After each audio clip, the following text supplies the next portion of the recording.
verbalmente, oralmente, no verbalmente, hemos estado como invitando a 9:30 en virtud del horario que pensábamos que llegaba el licenciado Garaventa de Buenos Aires, así que disculpen la demora, ¿sí?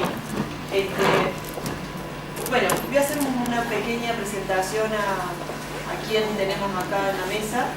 Estamos muy gratos de tenerlo y muy ansiosos a ver que estas temáticas de la niñez y infancia que realmente son, a veces están veladas, por eso nos parecía importante en el marco del mes del psicólogo tomarla dentro de las temáticas planteadas que siempre quedan como relegadas. Hablamos de los adultos y los niños en ocasiones quedan como en un segundo plano. Así que, bueno, el licenciado Jorge Garaventa es psicólogo egresado de la UBA, fue docente en las universidades de Buenos Aires y de El Salvador, ha ocupado distintos cargos en la FEPRA y la APA, publicó varios libros sobre el tema de abuso infantil en coautoría, escribió numerosos artículos en revistas científicas y en medios de comunicación. Ha sido panelista en diversos congresos nacionales e internacionales, miembro de la comisión directiva que logró la sanción de la ley del ejercicio profesional y participación de la construcción de las estrategias que fueron logrando las leyes del ejercicio y colegiación en todo el país. Y un agregadito que le hemos puesto nosotros como comisión y buena gente, lo cual no es poco hoy, digamos. Bueno, el taller de alguna manera está planteado desde la perspectiva de las herramientas para el abordaje terapéutico y pericial, diferencial entre uno terapéutico y uno pericial propiamente dicho, y lo dejo para que el licenciado pueda desplegar lo que él desee y quiere. Bueno, un placer de tenerlo. Gracias. Ahora.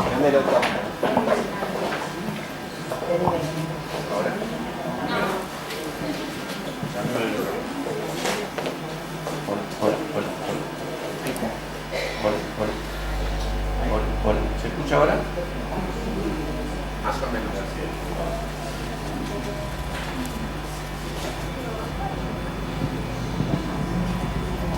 Hola.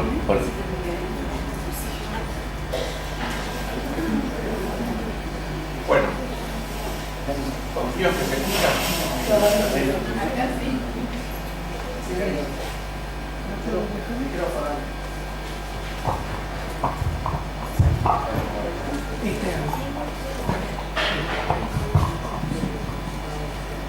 Bueno, buenos días. Muchísimas gracias por estar acá. Para mí, más allá de la generosa presentación que hizo Alejandra, es una distinción personal muy importante. Veo algunas caras conocidas con quienes intercambiamos a diario en el Facebook. Esto de lograr que algunas herramientas del imperio las podamos poner al servicio de las luchas sociales es un hallazgo inigualable. En realidad, hace muchísimos años que no vengo a Córdoba. En tarea gremial o científica, creo que la última vez que anduve por acá fue alrededor de los 90, por ahí, un poquito antes. Y bueno, en estas cuestiones de los homenajes y las costumbres que tenemos de homenajear a los que ya no están, cuando yo venía para acá me acordaba mucho del trabajo junto a Beatriz Perocio, que como ustedes saben, creo que saben, es la expresidenta de la Federación de Psicólogos de la República Argentina, que fue desaparecida durante la dictadura, y justamente hoy y en estas horas un grupo de compañeros está fabricando una baldosa que se va a colocar frente a lo que fue la histórica Asociación de Psicólogos de Buenos Aires con el nombre de Beatriz. Y en esto de venir nuevamente a Córdoba no podía dejar de recordar a Silvia Storni, tanto trabajo hecho juntos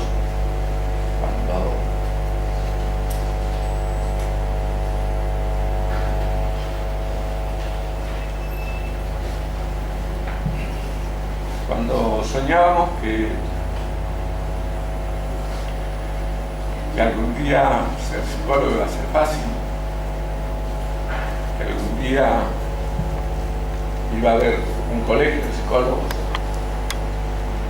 cuando soñábamos que la profesión iba a ser una profesión mayor, que no íbamos a tener que estar atendiendo escondidas. Córdoba tuvo mucho que ver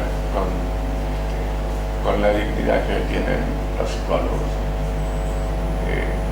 Yo les hablo de Silvia Storni, pero podría hablar de muchísima gente que desde Córdoba aportó a nuestra causa. Bueno, vamos a meternos un poco en nuestro tema. Yo me había planteado hablar hoy hablar en realidad, dialogar con ustedes sobre esta cuestión tan difícil que es el entrecruzamiento entre lo psicológico y lo jurídico, las diferencias sustanciales que en la práctica es muy difícil sostener entre lo que es una intervención terapéutica y lo que es una intervención judicial, poder hacer un poco un recorrido de cómo llegamos a poder conceptualizar algunas cuestiones para intentar demostrar que el síndrome de alienación parental, que hoy es una de las herramientas más utilizadas por quienes trabajan con personas acusadas de abuso sexual infantil,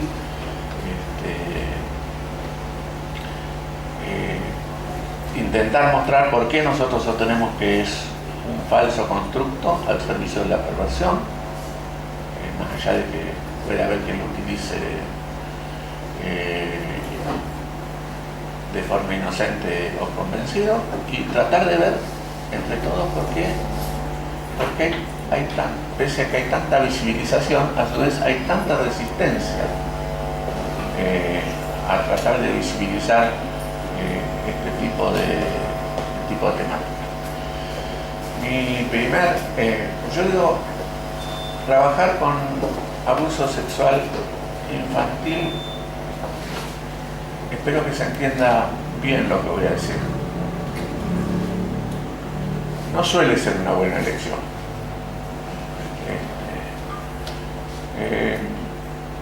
Uno tiene garantizado, si es sensible, mucho sufrimiento en el abordaje. Es decir, más allá de todas las técnicas que nosotros creemos poder sostener y esgrimir para mantenernos al margen de las cuestiones que hacen al sufrimiento, en esta temática particularmente es muy difícil. Entonces, cuando uno llega a este tema, va llegando porque las circunstancias clínicas, en algunos casos de militancia, en otros de convencimiento, en otros, lo va llevando, y cuando queremos acordar, estamos metidos adentro, trabajando y ya sin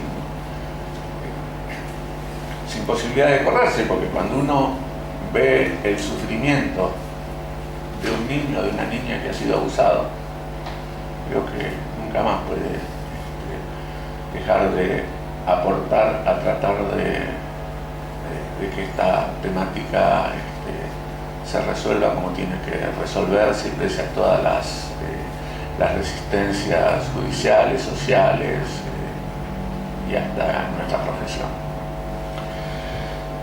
yo me encontré de casualidad con este tema,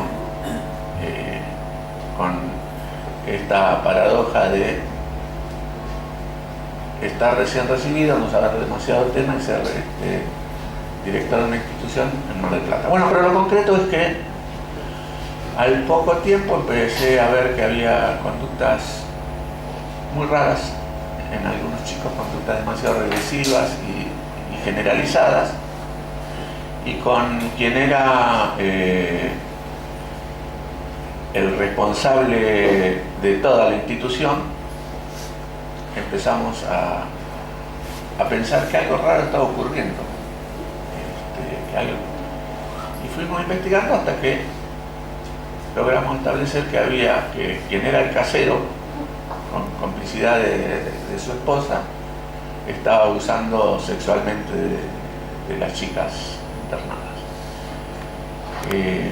Este fue el primer cuento, y lo cuento más allá de lo anecdótico porque tiene que ver con lo que después va pasando y con lo que ocurre muchas veces, que es que hago la denuncia policial. La denuncia policial pasa inmediatamente a lo judicial, la justicia interviene, interviene la institución, y habrá pasado más o menos una semana que la justicia mete preso a este señor,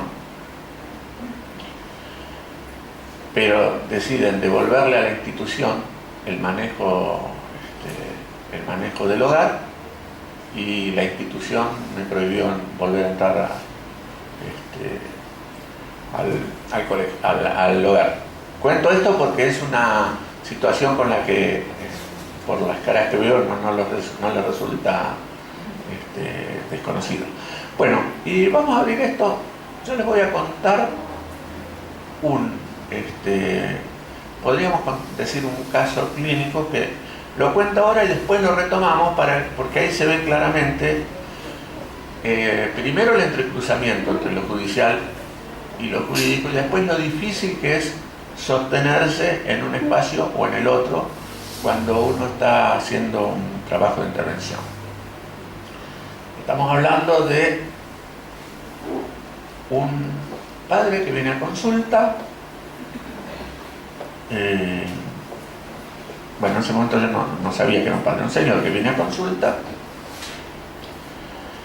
En la consulta dice que quiere que veamos a su hija, que tiene 9 años, que él había sido acusado de abusar de ella y que en realidad la justicia dictaminó que él era inocente,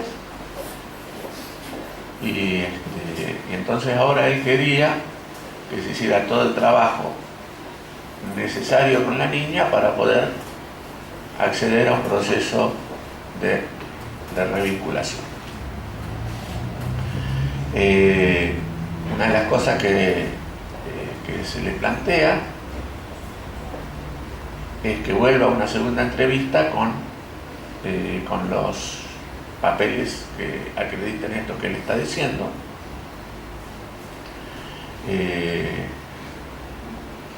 Desaparece por 6 meses, a los 6 meses vuelve.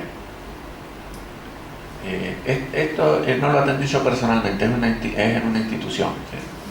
Vuelve y vuelve con la niña. Cuando se le hace entrevista a la niña dice que no sabe por qué el papá la trae, porque el papá no podía verla a ella, no tenía que verla, que la justicia había dicho que no tenía que verla porque porque él la había tocado, porque él la había manoseado, y que en realidad la justicia le había prohibido al papá que viniera con ella, pero a su vez le ordenaba que él pagara el tratamiento. como la situación es bastante confusa, se le pidió nuevamente al padre que traiga todos los papeles que él decía tener, y además se le citó a la madre, ¿no? Esto lo dejo ahí por ahora porque abre una paradoja para que tratemos de ver después entre todos cuál es la intervención posible ante una situación como esta, ¿no? Porque además nosotros decimos, una cosa es lo pericial y otra cosa es lo terapéutico, pero lo cierto es que hay una legislación que además nos atraviesa y nos obliga en determinadas circunstancias a hacer la pertinente denuncia en caso de que haya sospecha de abuso o maltrato. Por eso quería plantearlo, el tema así, dejarlo planteado para que después lo retomemos. Yo no sé bien cuál es el grado de formación que cada uno tiene, por lo tanto, si están de acuerdo, vamos a hacer un paneo general acerca de las características fundamentales del abuso sexual infantil, ¿sí? Sobre todo tomando en cuenta algunos desarrollos que hemos hecho con Carlos Rosansky y con Eva Ghiberti.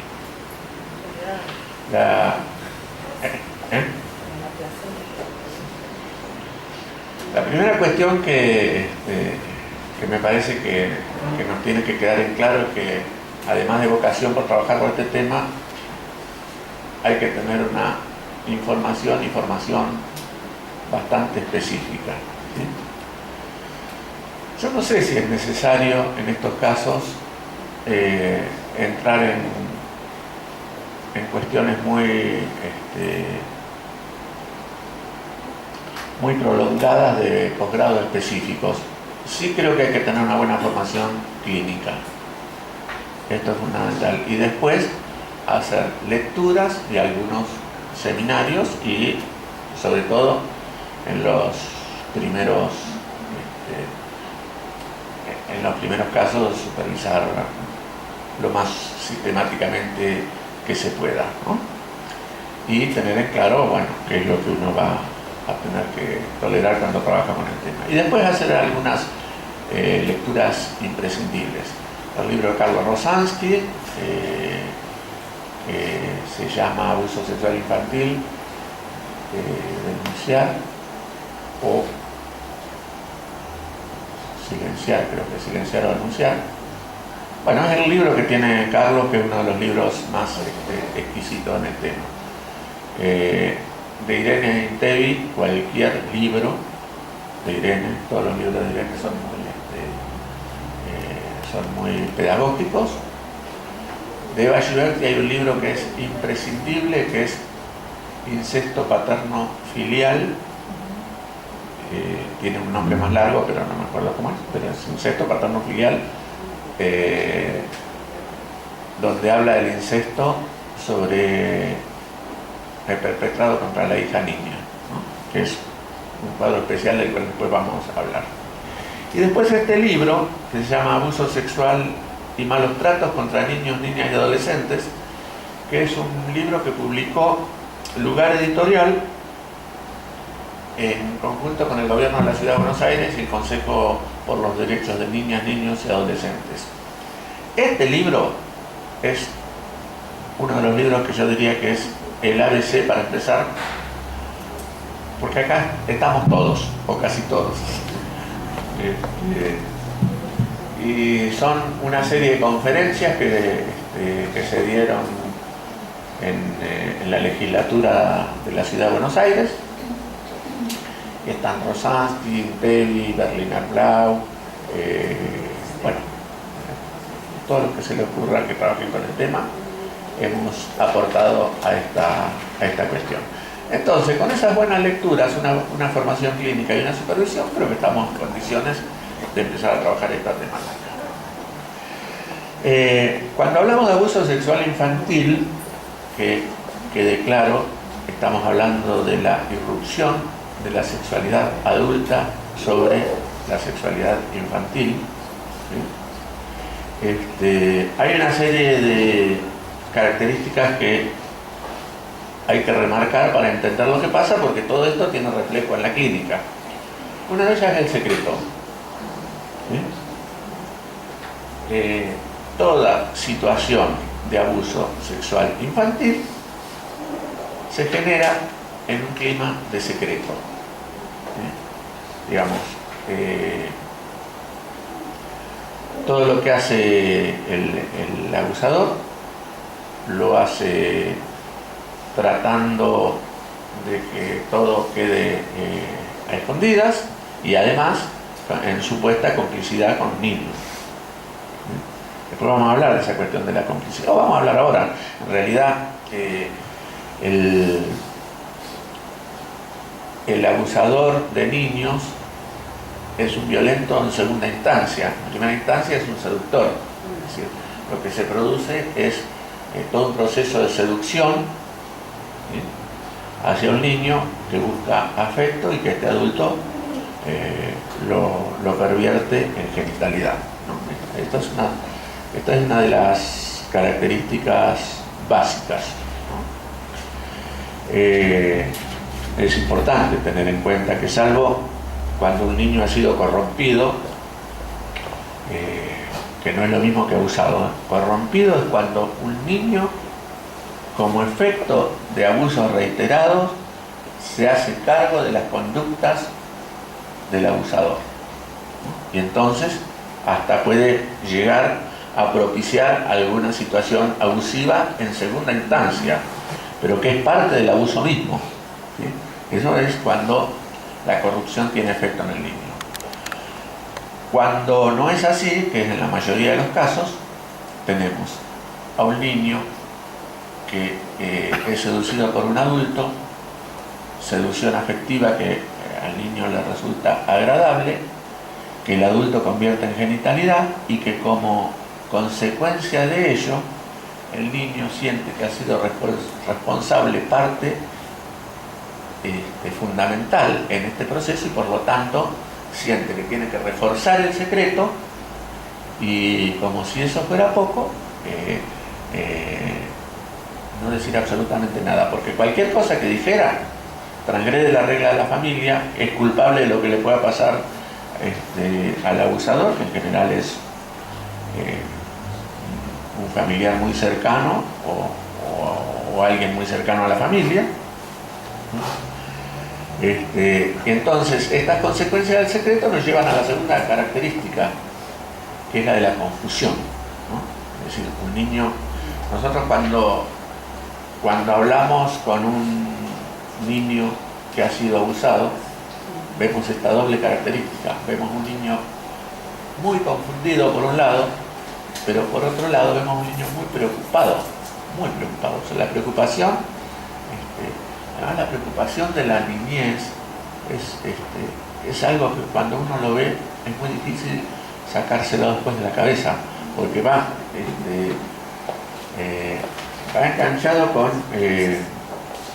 con la cuestión, y acá también es importante señalar otra cuestión. Cuando hay síntomas que, si bien son inespecíficos, en el contexto de una sospecha de abuso toman